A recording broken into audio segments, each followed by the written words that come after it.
Bismillahirrahmanirrahim. Oke, kita lanjutkan. Yang ketujuh yaitu mubtada. Mubtada itu kalau dalam bahasa Indonesia itu seperti ini. Misalkan ini pulpen. Pulpen itu adalah gitu. Jadi pulpen itu, nah kata pulpen itu disebut munada, adalah nanti itu khobarnya. Pulpen itu adalah alat tulis, misalkan gitu katanya. Kalimatnya, pulpen itu adalah alat tulis. Nah, kata pulpen itulah yang disebut dengan mubtada, dan adalah alat tulis, itu yang disebut dengan khobar. Jadi kalau diterjemahkan ke dalam bahasa Indonesia, itu yang namanya mubtada itu pasti diakhiri itu.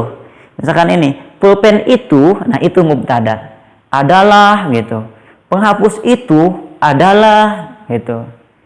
Seperti itu mubtada itu. Singkatnya dulu sekilas ya. Nah, mubtada. Contoh di sini. Misalkan tadi contohnya qalamun alatul kitabah. Alatul kitabah. Itu. Qalamun alatul kitabah. Pulpen adalah alat tulis gitu. Pulpen adalah alat tulis. Nah, ini disebutnya mubtada, dan alatul kitabah disebutnya khobar. Nah, ini yang menjadi mubtada. Pokoknya lafaz-lafaz yang menjadi mubtada itu bisa dipastikan adalah kalimat isim. Menjadi mubtada. Kalau dalam bahasa Indonesia kayak tadi, pulpen itu, baju itu, apa yang seperti itu. Nah, kesananya adalah gitu. Oke. Yang kedelapan adalah mudhof. Mudhof ini segini. Ada satu lafaz, misalkan ini pulpen. Ada lagi misalkan hamid. Ada pulpen, ada hamid. Kata pulpen ya pulpen gitu kan. Yang namanya pulpen kan pulpen. Ada hamid. Hamid ya hamid gitu kan, nama seseorang. Ketika digabungkan pulpen hamid, lain lagi katanya. Pulpen hamid ketika sudah disandarkan, maka menjadi pulpennya hamid. Jadi qalamu hamid nulisnya. Qalamu hamid. Lafaz qalamu hamid. Nah, ini sudah digabungkan ya. Asalnya kan tadi pulpen doang, hamid doang. Ketika sudah digabungkan lafaz qalam dengan lafaz hamid, dibacanya qalamu hamidin. Inilah yang disebut dengan susunan idofat atau idofah, terserah mengucapkannya seperti apa. Ini disebut idofah.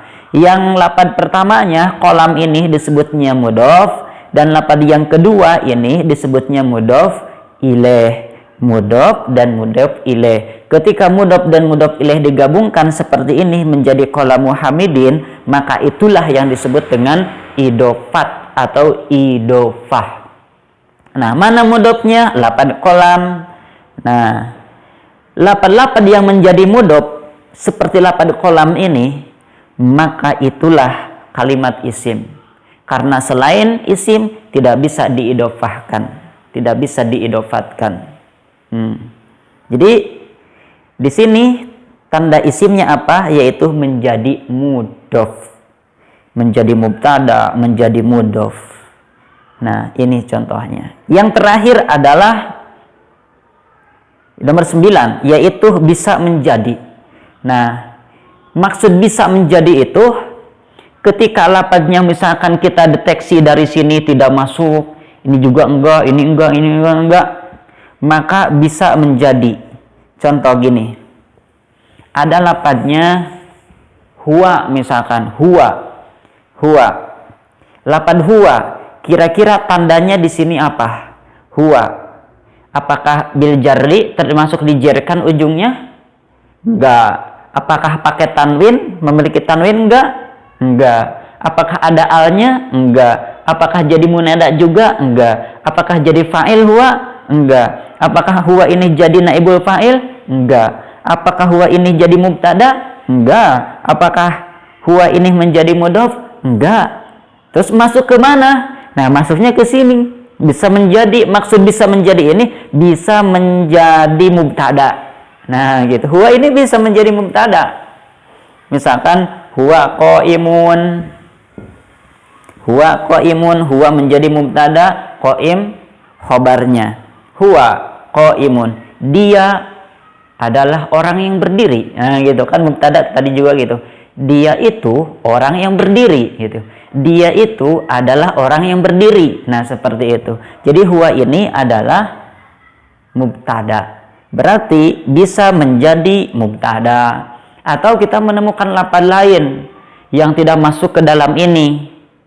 Ke dalam kategori ini. Tapi lafaz tersebut bisa menjadi salah satu dari ini. Bisa menjadi munada misalkan. Maka itu juga disebut dengan kalimat isim. Jadi cara mendeteksinya gitu. Ketika kita tidak menemukan lafaz sampai nomor 8 ini, maka bisa menggunakan dengan cara ini. Oh, ini walaupun hanya sendirian, tidak menjadi apa-apa, tapi dia bisa menjadi ini. Apa alasannya? Nah, jelaskan. Nah, seperti itulah. Nah, ini tanda-tanda kalimat isim. Kita bisa mendeteksi kalimat isim dengan tanda-tanda seperti ini. Yang pertama, bil jarri, ketika ujungnya dijerkan. Yang kedua, wa tanwini, ketika lafaz tersebut diberi tanwin. Yang ketiga, al, ketika lafaz tersebut sudah dimasuki al. Yang keempat, munada, ketika lafaz tersebut itu menjadi munada. Yang kelima adalah fa'il, ketika lafaz tersebut menjadi fa'il atau pelaku. Yang keenam, ketika lafaz tersebut menjadi naibul fa'il atau penggantinya fa'il, ketika kata kerjanya adalah kata kerja pasif. Yang ketujuh, ketika menjadi mubtada, lafaz tersebut menjadi mubtada, maka itu adalah kalimat isim. Yang kedelapan adalah ketika lafaz tersebut itu mudhof, menjadi mudhof di dalam susunan idhofah, menjadi mudhof di dalam susunan idhofah seperti ini. Dan yang kesembilan adalah ketika kita tidak menemukan tanda-tanda yang 8 ini, kita bisa mengembangkannya sendiri. Oh, ini bisa menjadi munada gitu, walaupun pada saat itu dia tidak menjadi munada. Oh, ini bisa menjadi mubtada, walaupun pada saat itu dia tidak menjadi mubtada. Nah, seperti itulah. Mudah-mudahan bisa dipahami. Terima kasih. Wassalamualaikum warahmatullahi wabarakatuh.